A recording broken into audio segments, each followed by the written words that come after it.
할아버지 고 양춘식 목사, 고 양영주 목사, 작은아버지 양치 목사를 따라 3대째 목회를 이어가는 양지루 목사입니다. 화면 아래 구독하기를 눌러주시면 대단히 감사하겠습니다. 요즘에 사람들이 보면 싸납죠. 그리고 자기가 한번 딱 뜻을 정하면 고치질 않아. 그리고 변함이 없어. 그 변함이 없는 게 좋은 방향으로 좋아야 되는데, 정의롭고 공의로운데 이 신념이 있어야 되는데, 아주 불의하고 잘못된 편에 서갖고 고집 부리면 그것저 골치 아픈 게 없어요. 근데 고쳐지지도 않아. 왜 그럴까? 그 이유는 뭐냐면요, 간단합니다. 사람은 에덴 동산에서 선과 악을 알게 하는 나무 실과를 따먹지 말라고 하는 하나님 말씀에 불순종했어요. 계명이라고 딱 하나 있었어. 그걸 원죄라고 그래. 원죄를 갖고 태어난 인간은 계속 한 사람으로 범죄함으로 말미암아 모든 사람이 다 범죄했다는 원리대로 모든 사람이 다 범죄를 저지른 거예요. 근데 하나님은 한결같이 은혜를 베푸셔요. 원죄를 저질러 가지고 죽음이 들어왔잖아요.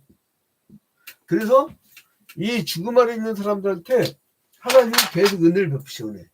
은혜 계속 하나님의 은혜, 헤세드, 하나님의 사랑, 이 헤세드를 계속 내려보내요. 그래서 결국은 자기의 아들을 이 땅에 보내서 대신 지게 하셨어요. 그 원죄 문제를 해결하셨어요. 그런데 이 일을 믿는 자가 되면 예수와 함께 십자가에 죽어버려요. 인격이. 그러니까 원죄 문제가 없어져 버려요. 근데 뭐가 문제냐면 원죄를 계속 갖고 사는 사람도 있어요. 이걸 불신자라고 하죠. 불신자들이 만드는 세상은요, 누가 지배하겠어요? 가인의 후손. 가인의 후손은 뭐예요? 마귀의 후손이에요. 이 마귀의 후손이 생각하는 건 뭐겠어요? 다 악한 것이죠. 그죠? 근데 이 믿는 자로 겉으로 믿는 자가 있어. 이게 뭐냐면 구약시대 때에 그 유대인들 계속 범죄죠. 예수님이 이들이 율법과 제사를 제대로 했으면 예수께서 그 구원사적으로 오실 이유가 없는 거예요. 왜 예수께서 오셨느냐?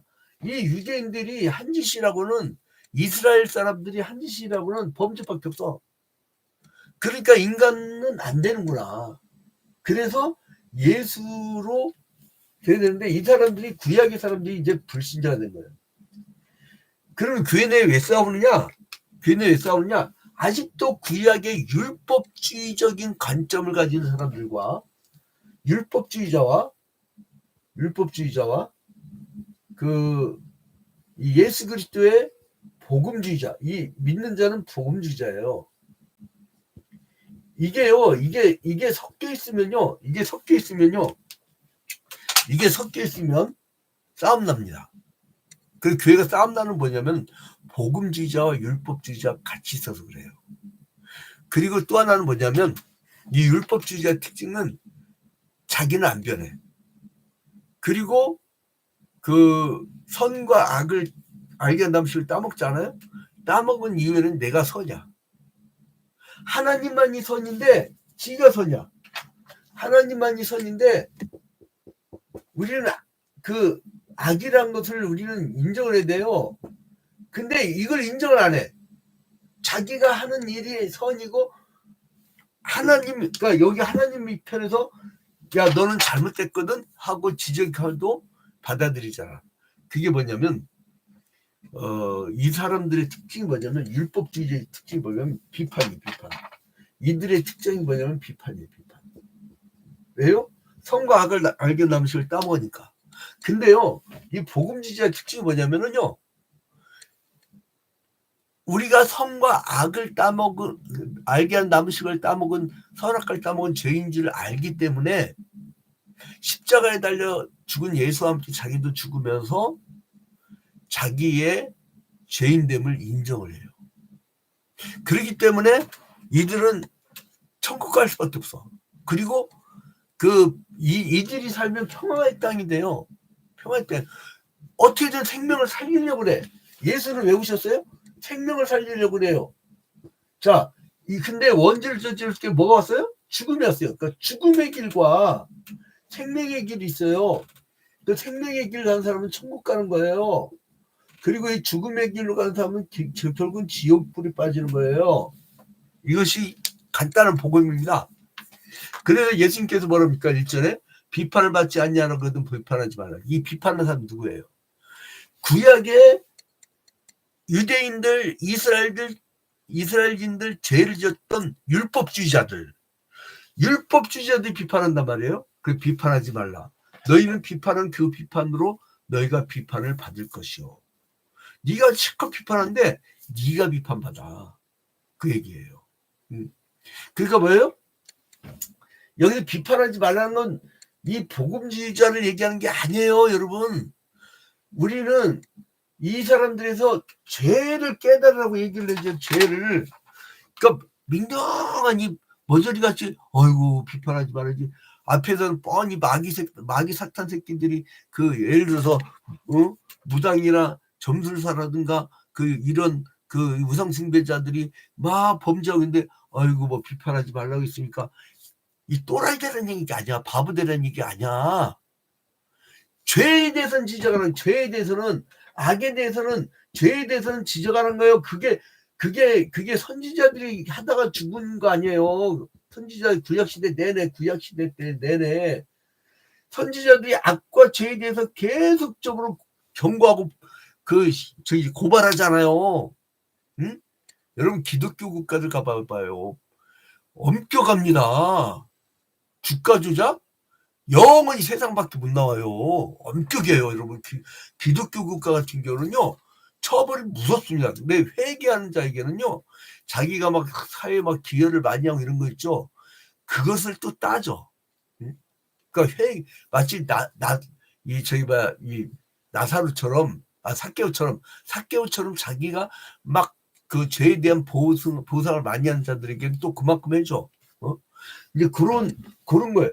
선지자는 악과 죄를 지적을 하는 거예요. 이것마저도 안 하면 교회가 못 살아있어. 근데 뭐냐면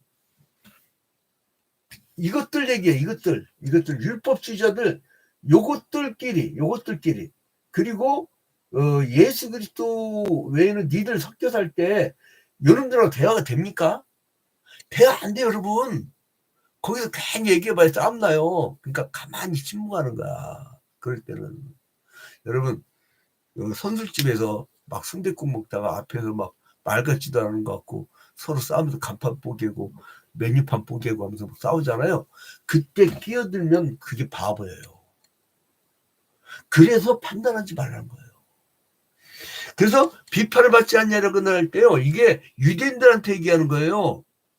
그리고 3절로 봐요. 어찌하여 형제 눈 속에 있는 티를 보고 내 눈 속에 있는 들보를 깨닫지 못하고. 들보는 뭐예요? 건물을 지탱하는 엄청나게 큰 거예요. 그게 눈에 들어갑니까? 근데 그게 눈에 들어가 있대, 이 사람은. 그게 어마어마한 죄가 누구예요? 내 눈 속에 있는 들보라고 할 때 들보가 눈 속에 있는 사람 누구냐면 바로 이 율법주의자예요. 이 율법주의자. 그리고 형제의 눈 속에 있는 티. 이건 뭐냐면 이 믿는 자. 그러니까 복음주의자. 신약 시대의 사람. 그러니까 구약 시대의 사람이 이 내내 죄져 가지고 결국은 예수가 오게 만들어 놓고 신약 시대에 이제 복음주의자 앞에서 이제 막 지적질을 하는 거죠. 그래서 여러분, 좋은 사람이 있고 나쁜 사람이 있어요. 뭐냐면 저는 이렇게 친구를 사귈 때요, 어떤 특정 자기의 정견과 자기의 정팔정을 갖고 어떤 특정 일을 못 가지고 거의 저주를 퍼붓듯이 막 욕을 하잖아요. 그 사람이 율법주의자예요. 그러지 아니하고 수용력. 여러분 꼭 알아두세요. 여러분들이 지도자가 될 겁니다. 그러면 사람들을 이렇게 쌈을 이용해 가지고 어느 한쪽 편에 갖고 이렇게 얍상하게 정치해 갖고 하는 사람들은요, 그거 망해요. 다 품어버려야 돼요. 다 품어버려야 돼요. 모든 걸. 그래서 그 위치에 있는 거예요. A와 B가 있을 때 리더가 있다는 거 보면 그 품으라고 있는 거예요. 대통령도요, 어떤 특정 정당이 그 대통령이 아니고 모든 국민의 대통령이거든. 그 전까지는 괜찮아. 뭐 정당이요, 자유민주 국가는 마음대로 떠들 수 있어. 그런데 율법주의자가 많은 나라는 이거는 내전이 일어납니다. 안 돼요. 복음주의자가 많아야 돼요. 예수께서 뭐라고 했습니까? 죄 없는 자가 먼저 돌로 치라. 그래서 여러분, 판단하는 일에 주의해야 됩니다. 그게 1절과 2절이라는 거예요. 2절에 보니까 너희가 비판은 그 비판으로 너희가 비판을 받을 것이요 너희가 헤아린 그 헤아림을 너희가 헤아림을 받을 것이니라. 주님은 판단하는 일을 굉장히 주의하라고 그래요. 우리는 재판석에 앉아서는 안 믿습니다. 그래서 여러분, 로마서 14장 10절에 보니까요, 어떤 말씀이 나오냐면, 네가 어찌하여 내 형제를 비판하느냐, 어찌하여 네 형제를 업신여기느냐, 우리가 다 하나님의 심판대 앞에 서리라. 이게 뭡니까? 바울 사도가 복음을 증거하는데 이 구약 내내 죄졌던 율법주의자들이 따라오면서, 야, 예수만 믿고 면 돼? 할 일도 받아야지? 막 그러면서 막 저기 하는 거예요. 그러니까 분란을 일으켜. 이 사람들만 교회 들어오면 분란이다니까. 그래서 이 바울 사도가 뭐냐면, 네가 어찌하여 네 형제를 비판하냐, 너나 잘해, 너나 잘하세요 그러잖아요. 미래양에서 너나 잘하세요. 그러니까 여러분, 제발 좀 우리 대한민국은 이게 심해. 이 다 원죄를 저지른 이 다 지옥으로 갈 인간들이 복음으로 이 용서와 회개와 용서의 복음을 그 받지 않은 이 인간들이 지배를 해가지고 어디 다 막 우상숭배하고 주술을 하고 막 이 하나님의 이 저주를 받을 인간들이, 지들은 또 저기 지가 법이야, 지가. 만일 우리가 감히 사람들을 판단하려고 하면 우리는 우리 자신도 또한 판단받게 된다는 교훈을 주신 거예요. 그들은 하나님 판단을 받을 것이고 그로부터 더 큰 심판을 받을 것이란 거예요.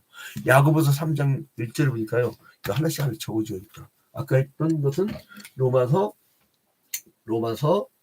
그 14장 10절이었고요. 지금 우리가 봐야 될 것은 야고보서 3장 1절 이하입니다. 야고보서 3장 1절 이하. 하나 말씀을 읽어드릴게요. 좀 시간이 많이 걸리겠네. 자, 용서하시기 바랍니다. 자, 야고보 3장 1절 이하를 보면, 내 형제들아, 너희는 선생된 우리가 더 큰 심판을 받을 줄 알고 선생이 많이 되지 말라. 우리가 다 실수가 많으니 만일 말에 실수가 없는 자라면 곧 온전한 사람이라. 능히 온몸도 굴레 씌우리라. 우리의 말들의 입에 죄가 물리는 것은 우리에게 순종하게 하려고 그 온몸을 제하는 것이라. 여러분, 선생이 되어가지고 율법주의가 돼가지고 막 재단하잖아요. 그 부흥되는 교회가 있어요. 부흥되는 교회는 뭐냐면요, 죄인들 찾아다가 데려다가 그 회개와 용서의 복음을 열심히 가르쳐주는 모든 교인이 다 그렇게 움직이면 금방 부흥돼요. 근데 앉아가지고 저게 아유, 저런 인간이 어떻게 교회 와? 아우, 저거 문제가 많네. 그러면요, 교회 다 떨어져요. 그러니까 예를 들어 세진자 오면 에어 쏴버려가지고 막 사랑을 줘봐요.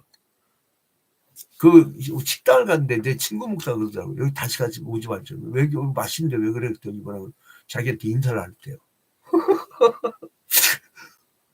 아니, 그러니까요, 내가 의정부에 우리 선배교회를 갔는데 내가 그 교회를 다니고 싶더라니까. 뭐냐면요, 갔더니 평일날인데도 권사님이 안녕하세요 그러니 어떤 일을 오셨어요? 그래서 막 그냥 무슨 거의 삐끼야. 와, 그래가지고 아니 그 인물도 없는 권사님이 막 밝게 웃으니까 이쁘게 보이대. 근데 이쁘다는 얘기를 하면은 이거 성인지감성에 약한 사람이랑 걸려버려요. 성희롱에. 예쁘다 믿다 얘기하면 안 돼. 자, 근데 어떻게 하네, 그 사람의 말이 있어요, 말. 응? 여러분, 부부싸움이 많이 일어나는 집 있죠? 남편 지적만 해. 마누라 이제 줌이 참으나 못 들어오겠네. 자, 아무튼 간에, 이제 우리 주님은, 기도를 해라. 니들이 이 비판할 시간에 기도부터 해라. 너부터 기도해라. 그래서 뭐랍니까? 기도하는 자한테는 하나씩 늘 베푸신다는 거예요. 구하라 그리하면 너에게 주실 것이요, 찾으라 그리하면 찾아낼 것이요, 문을 두드리라 그리하면 너에게 열릴 것이니, 구하는 이마다 받을 것이요, 찾는 이는 찾아낼 것이요, 두드리는 이에게는 열릴 것이니라. 그러니까 뭐예요? 기도하는 자는 확 열릴 거란 거예요. 자, 여러분, 그런데 문제가 생겼는데, 이것 구약 시대 때 이 잘못된 길로 가게 한 자들이 누구냐면요, 거짓 선지자들. 이 참 선지자들은 하나님의 그 뜻을 이렇게 전했거든요. 하나님 뜻을 이 죄인들한테 전했단 말이에요. 이렇게 그대로. 근데 하나님의 뜻을 그 거짓 선지자들은요, 하나님의 A라고 했는데 B라고 그렇죠. 오히려 악한 길로 가게. 그래서 15절에 보니까요, 오늘 마태복음 7장 15절에 보니까 산상수훈 이제 마지막입니다. 산상수훈. 마태복음 5장부터 7장까지가 산상수훈이잖아요. 근데 15절에 보니까 거짓 선지자들 상가로 양옷을 입고 너에게 나오니 속에는 누리학질하는 일이야. 거짓 선지자들. 우리 여기서 거짓 선지자들이 속지 않도록 조심하라는 것이에요. 구약시대 내내 이 거짓 선지자들한테 속아가지고 회개할 기회를 놓쳤잖아요. 그런데 이 선지자란 원래 장차될 일을 미리 말하는 사람인데, 구약에 아무런 보증도 없이 선지자인 채 하다가 결국은 자기의 역사 속에 역사 다 지나고 지도 죽고 그 사람들 망해서 죽고 다 죽었는데, 그것이 허위가 드러난 것이 나중에 역사가 뒤에 허위가 난 거예요. 선지자들 백성을 가르치는 것을 그들의 의무로 삼았는데, 거짓 선지자들은 거짓 교사를 의미하는 겁니다. 그래서 이제 이 사람들은 어떤 나무냐면 못된 나무예요. 17절에 보니까 못된 나무가 나쁜 열매를 맺는다고 했죠. 그러니까 여러분, 이 시대가 평화를 이루지 않고 분쟁을 일으킨다. 그건 악한 선지자가 있어서, 거짓 선지자가. 자, 그래서 이제 우리는 이것을 또 구별을 해야 돼요. 이 구별을 못하면요, 큰일 납니다. 자, 그래서 이제 여기 이 산상수훈을 결론 맺겠습니다. 5장부터 7장까지는 예수 그리스도의 산상수훈, 산상보훈이라고 하는데, 이거는 새 시대의 새 율법을 얘기하는 거예요. 새 계명을 얘기하는 거예요. 근데 그래서 우리가 아무리 신앙 고백을 잘하고 막 제사를 드린 척하고 그리고 율법을 지키는 척하더라도 이 사람이 거기에 따른 그 상응하는 생활, 그 생활이 없으면 그것이 다 무가치한 것이란 거예요. 그래서 이제 21절에 보면 이제 그 주님의 규정대로 살아라고 한 거죠. 21절에 나더러 지어져야 하는 자마다 다 천국에 들을 것이 아니요 다만 하늘에 계신 내 아버지의 뜻대로 행하는 자라야 들어가리라. 자, 그래서 이 외적인 신앙 고백이 아무리 훌륭하더라도 이 고백에 상응하는 삶을 따르지 않으면, 예수 그리스도의 새로운 복음의 규정을 따르지 않으면 이 외식한 자들은 결국은 버림을 받겠다는 거예요. 문을 닫아버리면 그때 가서 거짓 선지자 말을 들었으니 거짓된 그 방향으로 가게 된 거죠. 여러분, 오늘 하루도 내가 죄인됨을 깨달아 내가 회개하고 내가 기도하면 오히려 하나님께 큰 선물을 받는데, 내가 오히려 앉아서 판단하고 남을 분석하고 있으면 선악을 알게 남은 시간을 따먹은 원죄에서 아직도 벗어나지 않은 인간이야. 그래서 여러분, 우리가 가정에서도요, 상대편 얼굴 보고 분석하려고 하지 말고 니나 분석하세요. 그리고 직장 가서도요, 그 상대방 분석하지 말고 니 일이나 열심히 하세요. 모든 이 세상도 그 군군 신신 부부 자자, 난 공자 별로 안 좋아하는데 맹자처럼 좋아하는데, 아무튼 공자를 별로 안 좋아하는데도 니나 잘하세요. 그래서 오늘 자기를 돌아보고 남을 비판하지 않고 율법주의자가 되지 않고 복음주의자로 사는 하루가 되기를 주님의 이름으로 축원드립니다.